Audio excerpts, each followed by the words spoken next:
Hello, everyone. Mackie here, and welcome back to another edition of 60 Super Bowls in 60 Days. Today, we are taking place at the Pontiac Silverdome in Pontiac, Michigan. This is not a joke. There's actually a stadium called the Pontiac Silverdome. Okay, the Super Bowl has gone to some weird places. Later on, we're going to be doing a Super Bowl from college, for God's sake. It was a weird time. It was a weird time before the modern NFL, of course, taking over with domes and everything like that. But for now, we're in the Pontiac Silverdome, January 24th, 1982. It is Super Bowl 16, and we got the San Francisco 49ers versus the Cincinnati Bengals. And it was an absolute barn burner. It was an absolute barn burner game. Steve Walsh and the 49ers won their very first Super Bowl and will not be the last. It will not be the last. We'll see the 49ers of this success in this decade.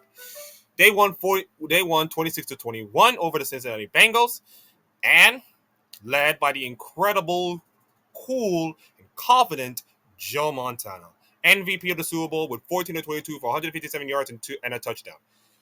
Ken Anderson, 25 of 34, 300 yards, 2 touchdowns, and 2 interceptions. And then you got the Russian with Ricky Panton, 17 of 55 for 324 a pop. Joe Montana contributed in the running game, of course, with 6 rushes for 18 yards, 3 a pop, and a touchdown. So he scored, and I think he's the very first quarterback in Super Bowl history to throw for a touchdown and run for a touchdown, which is pretty much like where the modern NFL is right now with your dual threat quarterbacks. Pete Johnson, 14 of 36, 2.57 a pop, and Ken Anderson also contributing in the running game, 4 rushes of 15 yards, 3.75 a pop. So I think this is the history. This is probably the biggest history ever. It's like the first 2 quarterbacks to throw and run for touchdowns. Amazing. This is where the modern NFL is right now. Although this is the Steve Walsh's West Coast offense of the 1980s, of course, in which you got short passage to make yaks, of course, in case many people don't know.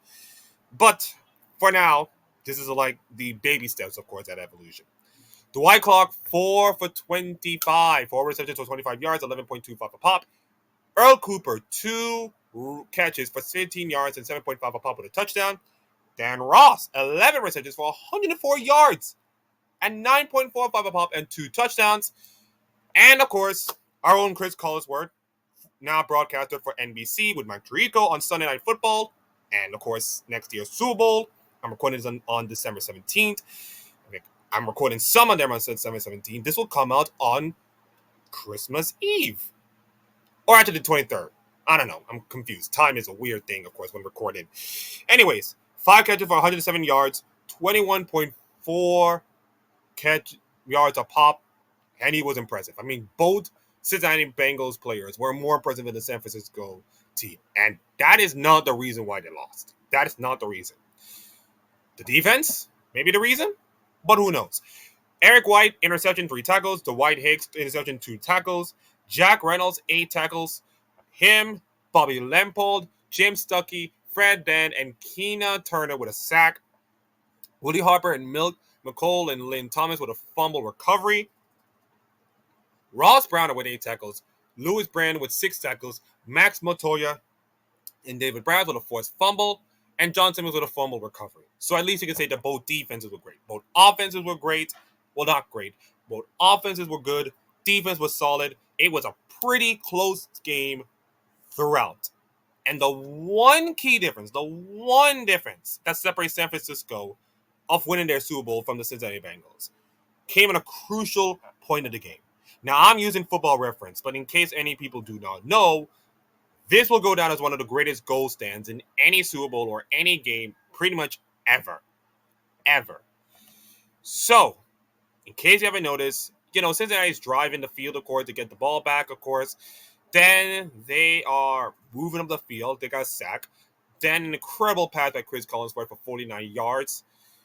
49 yards to move up into the San Francisco 14.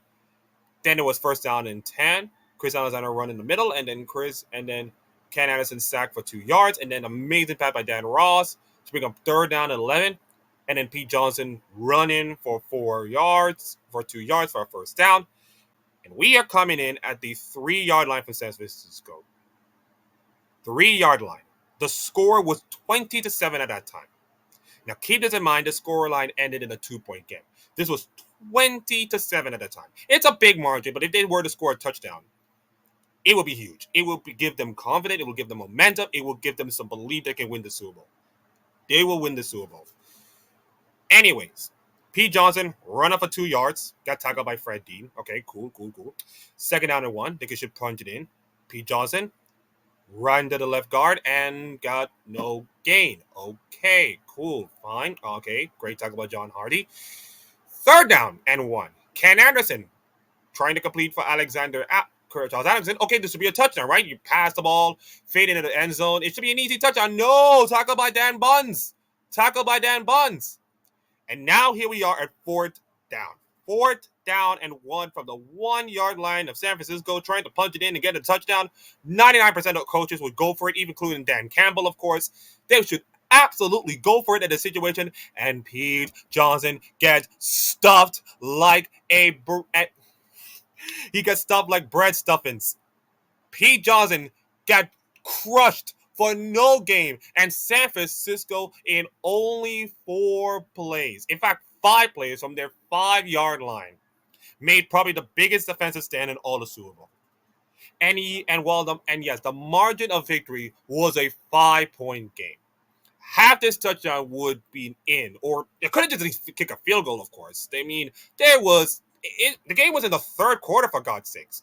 There was still time in the clock, and they should have gone kick a field goal. Now, many people do not notice that it might cost them the victory. Let's see how deadly it was. They did score a touchdown, of course, later on in the game.